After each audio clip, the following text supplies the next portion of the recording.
Guys, huwag kayong komportable na porket umuungol yung partner ninyo, patirik-tirik ang mata niyan, meaning nakakatapos siya. Hindi po lahat ng babae ay nakakatapos at malaki pong porsyento yun. Hindi sila komportableng pag-usapan ito.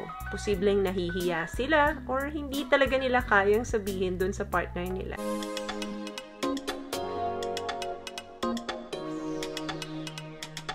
And for today's video is another requested video po. Ang sabi niya is, bakit po ganun yung partner ko? Inamin sa akin na madalas siyang nagpi-fake ng orgasm niya pag nagdudu kami. Parang nabawasan po ang pagkalalaki ko.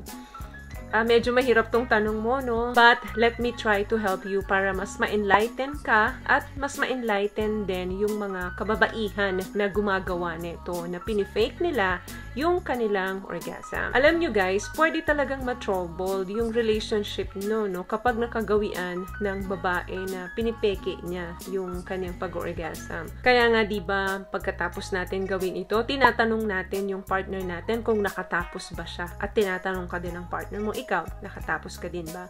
Meaning, importante po sa bawat isa yung magandang feedback kung napaligaya nila yung kapartner nila. Awkward yung questions, pero naiintindihan ko po na minsan, para lang wag ma-offend yung partner natin, sinasabi natin na yes, oo, nakatapos ako. Yun yung pinakamadaling sabihin para ma-comfort natin yung feelings ng partner natin. Pero alam mo, hindi naman kasi porket hindi siya nakatapos doon, hindi na siya masaya sa'yo. Nakadepende rin kasi yan sa mood ng babae or hormonal imbalance naming mga babae. At of course, yung lack of communication po dyan, ang nagsasuffer dyan is yung inyong sex life. Hindi nabibigyan ng chance yung partner ninyo na magpakitang gilas sa inyo para masatisfy niya kayo. So, bakit nga ba may nagpi-fake? Hindi naman po sikreto ito sa ating society na mayroon po o madalas po nangyayari na hindi nababalue yung pleasure ng babae. Pero bakit nga ba ganun? Yung nararamdaman ng mga babae na mag-pretend na lang sila na nakatapos sila instead na maging honest sila dun sa partner nila. According sa isang study, napag-alaman nila na 59%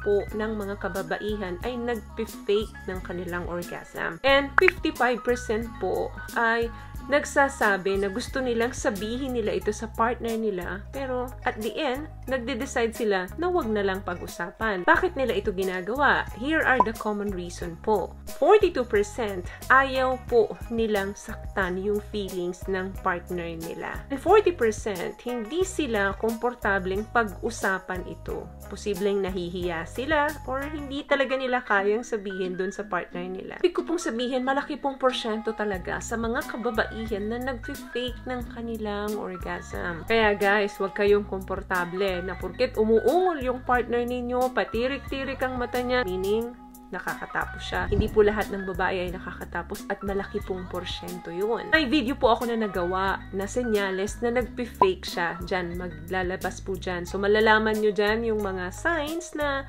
pinipeke niya yung pag-orgasm niya. May mga babae po talagang magaling mag-fake. Pero yung isang mata niya nakapikit, yung isa nakadilat, chine-check niya kung ano na yung reaction ninyo. Kung malapit na ba kayo matapos. Minsan, yun lang ang inaantay ng mga babae na makatapos kayo para naman sa inyo yun. But still, it's a form of lying pa rin po. Pagsisinungaling pa rin po yan kahit white lies. So, better na makipag-communicate kayo and stop faking it. Bakit? Number 1, you are committing to lackluster S. Sa pag-fake mo nito, nakukondition mo yung isip mo at yung partner mo na hindi siya yung compatible pagdating sa'yo. So, kapag sinabi mo sa kanya na hindi ka nakatapos, nabibigyan mo siya ng chance na maging compatible sa'yo kasi babaguhin niya ngayon yung style niya at susundin niya yung style na nagugustuhan mo para ikaw naman ay makatapos. Number 2, sexual dissatisfaction. Sa una, akala mo hindi ito importante, pero kapag tumatagal-tagal na, nagkakaroon na ng distansya yung pagsasama ninyo kung madalas ka nagpi-fake nito. And of course, mas mahihirapan ka nang ma-enjoy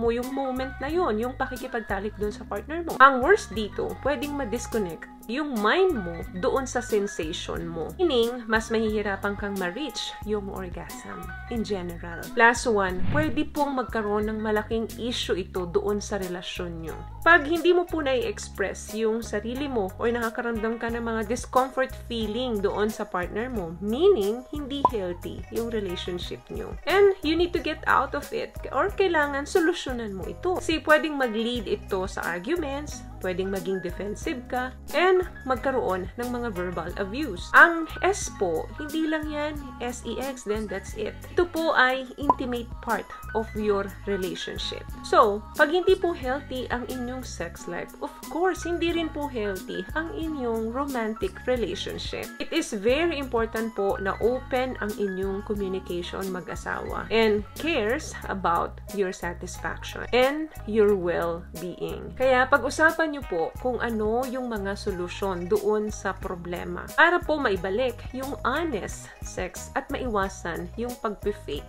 ng orgasm. So yun lamang guys ang video natin for today. I hope nakatulong po ang mga pinag-usapan natin dito. At kung nagustuhan niyo po ang ating video, please give it a thumbs up, comment down below, and also share this video na rin po sa mga kaibigan na sa tingin nyo matutulungan ng video natin.